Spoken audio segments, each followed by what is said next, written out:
Hello friends, welcome to new home tuition. അപ്പൊ new home ട്യൂഷന്റെ പുതിയ ക്ലാസ്സിലേക്ക് എല്ലാവർക്കും സ്വാഗതം.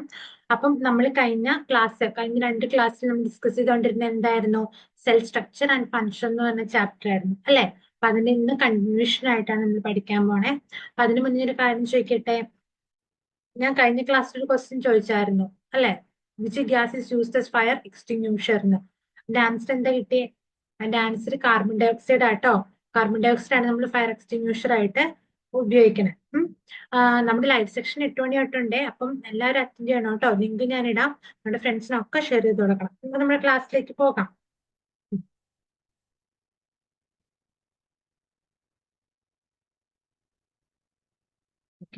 അപ്പൊ ഇനി നമ്മൾ പഠിക്കാൻ പോണത് ന്യൂക്ലിയസിനെ പറ്റിയിട്ടാണ്. അപ്പൊ ന്യൂക്ലിയസ് എന്താ? ഒരു സെല്ലിന്റെ ന്യൂക്ലിയസ് എന്ന് പറഞ്ഞ കേന്ദ്രം അല്ലേ? അതായത് ആ ഒരു സെല്ലിന്റെ സെന്ററിൽ ഇരിക്കുന്ന ഭാഗമാണ് ന്യൂക്ലിയസ്. കൺട്രോളിംഗ് സ്റ്റേഷൻ എന്ന് പറയും. ബ്രെയിൻ ആണ് എന്താ പറയണത്? ഈ ന്യൂക്ലിയസ് എന്ന് പറയണത്. ഇത് ന്യൂക്ലിയസിനെ പറ്റിയല്ലേ? അപ്പൊ ന്യൂക്ലിയസ് ആണ് എന്തെന്ന് പറഞ്ഞേ? ഒരു സെല്ലിന്റെ ബ്രെയിൻ എന്നൊക്കെ നമുക്ക് പറയാം ന്യൂക്ലിയസിനെ. കാരണം എല്ലാം കൺട്രോൾ ചെയ്യണ ആരാ? ഈ ന്യൂക്ലിയസ് ആണ്. ഇപ്പൊ നമുക്ക് സ്കൂളിൽ നമുക്ക് പ്രിൻസിപ്പൽ ഇല്ലേ? അതേപോലെ എന്താ ന്യൂക്ലിയസ് ആണ് ആ സെല്ലിന്റെ ഉള്ളിലുള്ള എല്ലാ കാര്യങ്ങളെയും കൺട്രോൾ ചെയ്യണം. പ്രോട്ടീൻ സിന്തസിസ് ചെയ്യണ പറ്റിയാണെങ്കിലും എല്ലാം കൺട്രോൾ ചെയ്യണ ന്യൂക്ലിയസ് ആണ്. ന്യൂക്ലിയസിന്റെ ഷേപ്പ് എന്താ? അതും ഒരു സ്ഫെറിക്കൽ ഷേപ്പ് തന്നെയാണ്. അപ്പം ഈ ന്യൂക്ലിയസിനെ സൈറ്റോപ്ലാസത്തിൽ നിന്നും സെപ്പറേറ്റ് ചെയ്യുന്നത് ന്യൂക്ലിയർ മെമ്പറൈൻ ആണ്. ന്യൂക്ലിയസിനെ പടം നോക്കിയേ.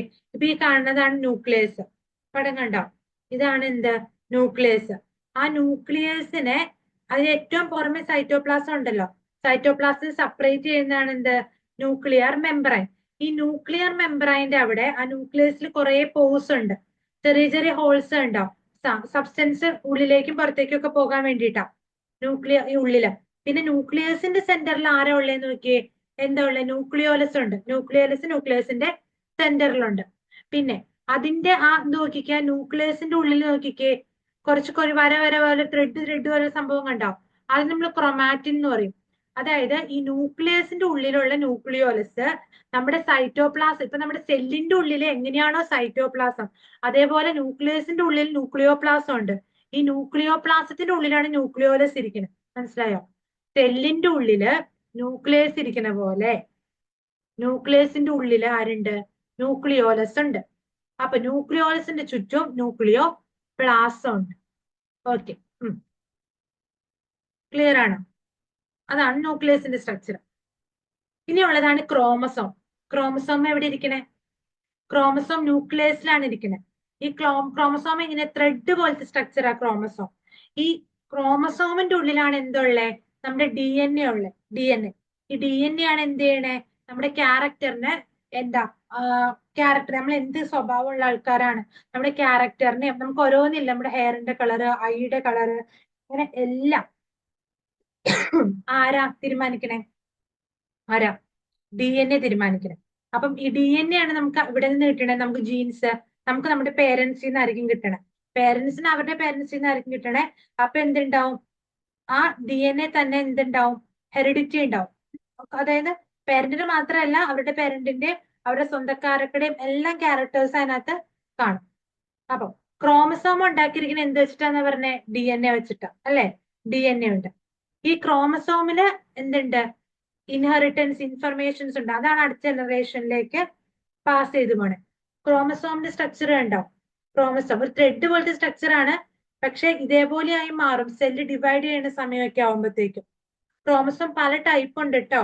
ക്രോമസോം ടീലോസെൻട്രിക്, അക്രോസെൻട്രിക്, സബ്മെറ്റാസെൻട്രിക്, മെറ്റാസെൻട്രിക്, ഇങ്ങനെ പറഞ്ഞ് പല ടൈപ്പും ഉണ്ട് ക്രോമസോം. അതിന്റെ ക്രോമാറ്റിഡ്സിന്റെ നീളമൊക്കെ വെച്ചിട്ടാ. അത്ര ഒന്നും പഠിക്കണം. നമ്മൾ എത്രയും പഠിച്ചാൽ മതി. ക്രോമസോം എന്താ? ന്യൂക്ലിയസിന്റെ ഉള്ളിലാണ്. അത്രയും പഠിക്കാലോ. ഒരു ത്രെഡ് ലൈക്ക് സ്ട്രക്ചർ ആണ്. ആ ക്രോമസോമിന്റെ ഉള്ളിൽ എന്തുണ്ട്? DNA ഉണ്ട്. DNAയുടെ ജീൻസ് ഉണ്ട്. അവരാണ് നമ്മുടെ ഹെറിഡിറ്റി എങ്ങനെയാവണമെന്നൊക്കെ തീരുമാനിക്കും. അത്ര മതി. അടുത്ത് നോക്കിയേ, DNA. DNA എന്താ? ഈ DNA മോളിക്യൂൾസിൽ കുറെ ഇൻഫർമേഷൻസ് ഉണ്ട് അല്ലെ? DNA. അപ്പൊ ഈ കാണുന്ന DNAയുടെ സ്ട്രക്ചർ. DNA കുറെ ബേസ് പെയർ വെച്ച് ഉണ്ടാക്കിയിരിക്കണേ. കണ്ട് സ്റ്റെപ്പ് പോലെ കണ്ട് പല കളറില്, പച്ചയും വയലറ്റും ഒക്കെ. അതൊക്കെ ഓരോ ബേസുകളാണ്, നൈട്രജൻ ബേസുകളായിരിക്കും. അഡിനിൻ ഉണ്ട്, തൈമിൻ ഉണ്ട്, സൈറ്റോസിൻ, ഗ്വാനിൻ, ഇങ്ങനെ പറഞ്ഞ് കുറെ ബേസസ് ഉണ്ട്. ഈ കുറെ ബേസ് വെച്ചിട്ടാണ് എന്ത് ഉണ്ടാക്കിയിരിക്കുന്നത്, ഈ DNA ഉണ്ടാക്കുന്നത്. DNA എന്തുണ്ട്, ഹെറിഡിറ്ററി ക്യാരക്ടേഴ്സ് ഒക്കെ ഉണ്ട്. ഓക്കെ, അത്തരം കാര്യങ്ങൾ അറിഞ്ഞു. ഇനി നമ്മുടെ സെല്ലിന്റെ ഉള്ളിലുള്ള വേറൊരു ഓർഗനലാണ് വാക്യൂൾ എന്ന് പറയും. വാക്യൂള് വാക്യൂൾ എങ്ങനെയാ, ഒരു storage bubble of irregular shape found in cell. അതായത് സെല്ലിൽ അത്യാവശ്യം വലിയ സൈസുള്ള ഒരാളാണ് വാക്യൂള്. ഒരു ബലൂണൊക്കെ പോലെ ഇരിക്കും. സ്റ്റോറേജ് എന്നുള്ളതാണ് അതിന്റെ ഫംഗ്ഷൻ. ആ സെല്ലിന്റെ ഉള്ളിൽ സെല്ലിന് നിലനിൽക്കണമെങ്കിൽ ന്യൂട്രിയൻസ് ഒക്കെ വേണ്ടേ. അപ്പൊ സെല്ലിന്റെ കിച്ചൺ നമുക്ക് വേണമെങ്കിൽ പറയാം അല്ലെ. അപ്പൊ വാക്യൂളിന്റെ ഉള്ളിലാണ് എന്തുള്ളത്, ഫുഡൊക്കെ ഉള്ളത്. സെല്ലിന് സർവൈവ് ചെയ്യാൻ വേണ്ടിയിട്ടുള്ള ഫുഡ് മെറ്റീരിയൽസ് ഒക്കെ എവിടെയുള്ള, വാക്യൂളിലുള്ള. പിന്നെ പ്ലാന്റ് സെല്ലിന്റെ വാക്യൂൾ എങ്ങനെയാണെന്നറിയോ, പ്ലാന്റ് സെൽസിനെ സംബന്ധിച്ചിടത്തോളം ഇപ്പൊ നമ്മുടെ വാക്യൂളിന് പ്രത്യേകിച്ച് ഷേപ്പ് നമ്മൾ ഓൾറെഡി പറഞ്ഞില്ലേ, ഫുഡ് സ്റ്റോർ ചെയ്യുക എന്നുള്ളതാണ് ഇതിന്റെ ഫംഗ്ഷൻ. കാരണം നമുക്കറിയാം സെല്ലിന് എന്ത് വേണം, ന്യൂട്രിയൻസ് വേണം അതിന് സർവൈവലിന് വേണ്ടിയിട്ട്. അപ്പൊ സ്റ്റോർ ചെയ്യുക എന്നുള്ളതാണ് ഇതിന്റെ ഫംഗ്ഷൻ. ഇത് എങ്ങനെയായിരിക്കും, പ്ലാന്റ് സെല്ലിൽ വലുതായിരിക്കും അനിമൽ സെല്ലിനേക്കാളും. ഇപ്പൊ സെൽസിന് റിജിഡിറ്റി ഒക്കെ പ്രൊവൈഡ് ചെയ്യുക എന്നുള്ളതാണ് മെയിൻ ഫംഗ്ഷൻ. വാക്യൂളിന്റെ സ്ട്രക്ചർ ഉണ്ടാവും. അപ്പൊ ഈ വാക്യൂളിന്റെ പുറമെ ഒരു മെംബ്രൈൻ ഉണ്ട്. ആ മെംബ്രൈൻ നമ്മൾ പറയുന്നതാണ് എന്ത്, ടോണോപ്ലാസ്റ്റ് എന്ന് പറയും. ടോണോപ്ലാസ്റ്റ്. പ്ലാന്റ്സ് എടുക്കുവാണെങ്കിൽ പ്ലാന്റ്സിൽ കണ്ടോ ഏറ്റവും സെന്ററിലായിട്ട് ഭയങ്കര വലുതായിട്ടായിരിക്കും വാക്യൂൾ കാണുന്നത്. ഇപ്പൊ ന്യൂക്ലിയസ് കുറച്ച് സെന്ററിൽ അല്ലാണ്ട് കുറച്ച് സൈഡിലേക്ക് മാറിയായിരിക്കും ഇരിക്കണേ. എവിടെ, പ്ലാന്റ് സെൽസിൽ. ഇനി അടുത്തൊരു അപ്പാരറ്റസ് ആണ് ഗോൾഗി അപ്പാരറ്റസ്. അപ്പൊ ഗോൾഗി അപ്പാരറ്റസ് നോക്കിക്കേ. ഗോൾഗി അപ്പാരറ്റസ് നമ്മൾ ഗോൾഗി കോംപ്ലക്സ് എന്ന് പറയും. അതിന്റെ മെയിൻ ഫംഗ്ഷൻ എന്താ, പ്രോട്ടീനെ മോഡിഫൈ ചെയ്യുക എന്നുള്ള ഫംഗ്ഷനാണ് ഗോൾഗി അപ്പാരറ്റസിനകത്ത്. അപ്പം these modified proteins are placed in Golgi so that they can transport every elsewhere in the cells when they require. അതായത് പ്രോട്ടീൻസിനെ മോഡിഫൈ ചെയ്തിട്ട് അവരെന്ത് ചെയ്യും, എവിടെയാണോ പ്രോട്ടീൻ വേണ്ടത് അങ്ങോട്ടേക്ക് ട്രാൻസ്പോർട്ട് ചെയ്ത് കൊണ്ടുപോകുന്നത് ആരായിരിക്കും, ഈ ഗോൾഗി അപ്പാരറ്റസ് ആയിരിക്കും. ശരിക്കും എന്താ, ട്രാൻസ്പോർട്ട് ചെയ്ത് കൊണ്ടുപോകും ഇവരുടെ ഫംഗ്ഷൻ. അപ്പൊ പ്രോട്ടീൻ എവിടെയാണോ വേണ്ടത് അങ്ങോട്ടേക്ക് പ്രോട്ടീനെ ട്രാൻസ്പോർട്ടേഷൻ നടത്തുന്നതാണ് എന്ത്, ഗോൾഗി അപ്പാരറ്റസ്. അപ്പൊ ഇതായിട്ട് ഗോൾഗി അപ്പാരറ്റസിന്റെ പടം നോക്കിക്ക്. ഇത് എൻഡോപ്ലാസ്മിക് റെറ്റിക്കുലത്തിന് താഴെയായി പോയി പടം. ഇതാണ് പടം, ഗോൾഗി അപ്പാരറ്റസ്. നോക്കിക്കേ. അപ്പൊ ഇവിടെ കണ്ടോ, ട്രാൻസ്പോർട്ടിങ് ഇൻകമിങ് ട്രാൻസ്പോർട്ട് വെസിക്കിൾസ് ഉണ്ടാവും. അപ്പൊ ഈ ഗോൾഗി അപ്പാരറ്റസിന് ഒരു സിസ് ഫേസും ഉണ്ട്, ട്രാൻസ് ഫേസും ഉണ്ട്, രണ്ട് ഫേസ് ഉണ്ട്. പിന്നെ സെക്രട്ടറി വെസിക്കിൾസ് ഒക്കെ ഉണ്ട്. അപ്പൊ അതിന്റെ ഉള്ളിൽ പ്രോട്ടീൻസിന്റെ മോഡിഫിക്കേഷൻ ഒക്കെ നടന്ന് പ്രോട്ടീൻസിന്റെ ട്രാൻസ്പോർട്ടേഷൻ ആണ് ആര് ചെയ്യുക, ഗോൾഗി അപ്പാരറ്റസ് ചെയ്യുക. അടുത്ത ഒരു ഓർഗനലാണ് എൻഡോപ്ലാസ്മിക് റെറ്റിക്കുലം. അപ്പൊ എൻഡോപ്ലാസ്മിക് റെറ്റിക്കുലത്തിന്റെ കാര്യം നമ്മൾ പറയുമ്പോൾ ഇത് ആരിലുണ്ട്, മെംബ്രെയിൻ ബോണ്ടഡ് ഓർഗനലാണ് എൻഡോപ്ലാസ്മിക് റെറ്റിക്കുലം. അപ്പൊ ഈ എൻഡോപ്ലാസ്മിക് റെറ്റിക്കുലം എന്താ, ഇത് യൂക്കാരിയോട്ടിക്കിലാണ് നമ്മൾ മെയിൻ ആയിട്ട് എന്ത് ചെയ്യണേ, എൻഡോപ്ലാസ്മിക് റെറ്റിക്കുലത്തിനെ കാണുന്നത്. പ്രൊക്കാരിയോട്ടിലുണ്ടോ, ഇല്ല. കാരണം ഓർഗനൽസും പ്രൊക്കാരിയോട്ടിൽ ആബ്സെന്റ് ആ നമ്മൾ പറഞ്ഞില്ലായിരുന്നോ. അപ്പൊ പ്രൊക്കാരിയോട്ടിൽ ഇത് ഇല്ല. ഈ എൻഡോപ്ലാസ്മിക് റെറ്റിക്കുലം എന്ന് പറഞ്ഞാൽ ശരിക്കും എന്താ, ഒരു ട്രാൻസ്പോർട്ടേഷൻ ഇവരുടെ ഫംഗ്ഷൻ ആണ്. അതുപോലെ പ്രോട്ടീനെ ഫോൾഡ് ചെയ്യുക എന്നുള്ളതാണ് ഇവരുടെ മെയിൻ ആയിട്ടുള്ള ഫംഗ്ഷൻ. എന്താ, പ്രോട്ടീനെ ഫോൾഡ് ചെയ്യുക എൻഡോപ്ലാസ്മിക് റെറ്റിക്കുലം. അതേപോലെ ലിപ്പിഡിന്റെ മെറ്റബോളിസം നടക്കും. ഇപ്പൊ നമ്മൾ എൻഡോപ്ലാസ്മിക് റെറ്റിക്കുലം നമ്മൾ രണ്ടായിട്ട് തിരിച്ചിട്ടുണ്ട്, smooth endoplasmic reticulum, rough endoplasmic reticulum. ഈ സ്മൂത്ത് എൻഡോപ്ലാസ്മിക് റെറ്റിക്കുലത്തിന്റെ ഉള്ളിൽ എന്ത് നടക്കും, അവിടെ ലിപ്പിഡിന്റെ മെറ്റബോളിസംസ് ഒക്കെ നടക്കും. ലിപ്പിഡിന്റെ മെറ്റബോളിസംസ്, ഫാറ്റിനെ സ്റ്റോർ ചെയ്യുക, അങ്ങനത്തെ കാര്യങ്ങളൊക്കെ നടക്കും. അതേപോലെ എൻഡോപ്ലാസ്മിക് റെറ്റിക്കുലം ഈ കാർബോഹൈഡ്രേറ്റ് മെറ്റബോളിസത്തിനും എൻഡോപ്ലാസ്മിക് റെറ്റിക്കുലത്തിന് എന്തുണ്ട്, റോളുണ്ട്. പിന്നെ പ്രോട്ടീൻ സിന്തസൈസ് ചെയ്യുക എന്നുള്ളതാണ് എന്ത്, ഇതിന് മെയിൻ ആയിട്ടുള്ള ഫംഗ്ഷൻ. പ്രോട്ടീൻ സിന്തസൈസ് ചെയ്യുക, ട്രാൻസ്പോർട്ടേഷൻ ഗോൾഗി അപ്പാരറ്റസ് ചെയ്യും. ഇതിന്റെ ഫംഗ്ഷൻ എന്താ, പ്രോട്ടീൻ സിന്തസൈസ് ചെയ്യുക എൻഡോപ്ലാസ്മിക് റെറ്റിക്കുലം.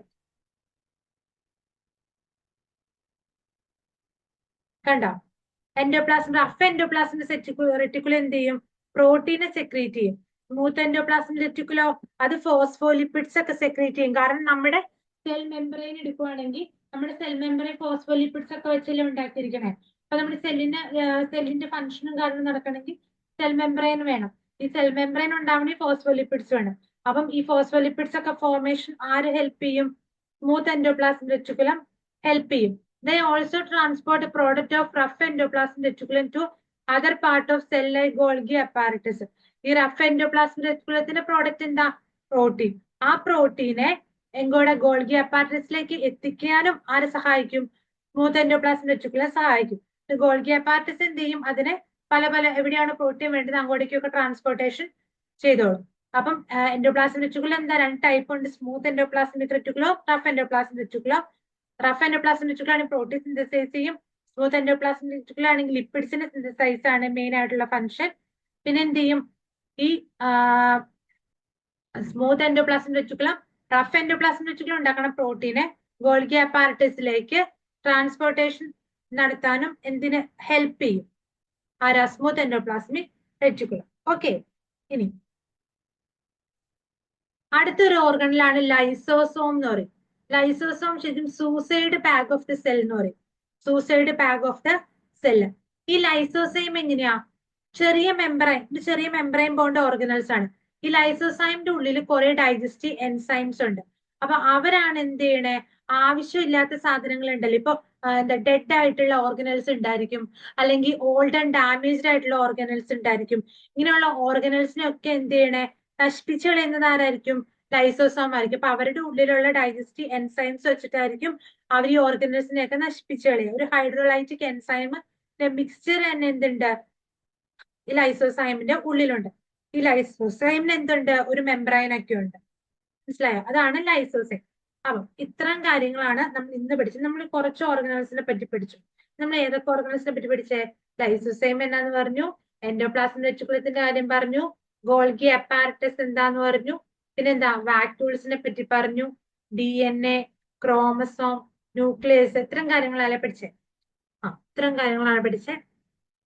അപ്പൊ ഞാനൊരു ക്വസ്റ്റ്യൻ ചോദിക്കട്ടെ.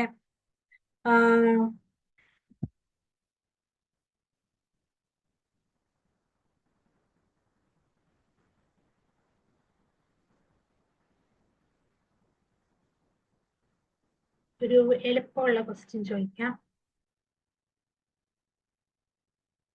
Which gas is commonly used in car tire to inflate them? Which gas is commonly used in car tires to inflate them? കാറിന്റെ ടയറിലൊക്കെ നമ്മൾ സാധാരണ അത് ഇൻഫ്ലേറ്റ് ചെയ്യാൻ വേണ്ടി ഉപയോഗിക്കുന്ന ഗ്യാസ് ഏതാണ്? ഓപ്ഷൻ ഞാൻ തരാം. Oxygen, nitrogen, helium, carbon dioxide. അപ്പം ഇതിന്റെ ആൻസർ അടുത്ത ക്ലാസ്സിൽ ഞാൻ പറയും. ഏത് ഗ്യാസ് ആണ് used in the car tyre to inflate dum അല്ലെ ഇതിന്റെ ആൻസർ. അപ്പൊ നിങ്ങൾ എല്ലാവരും കണ്ടുപിടിക്കുക. അപ്പം ആൻസർ ഒക്കെ മെൻഷൻ ചെയ്യുക. അപ്പൊ ലൈവ് സെക്ഷനിൽ എല്ലാവരും അറ്റൻഡ് ചെയ്യണം. 8 മണി തൊട്ട് ലൈവ് സെക്ഷൻ ഉണ്ട്. അപ്പം നമുക്ക് ഇന്നത്തെ ക്ലാസ് വൈൻഡ് അപ്പ് ചെയ്യാം. എല്ലാവർക്കും ഓക്കെ, ബൈ.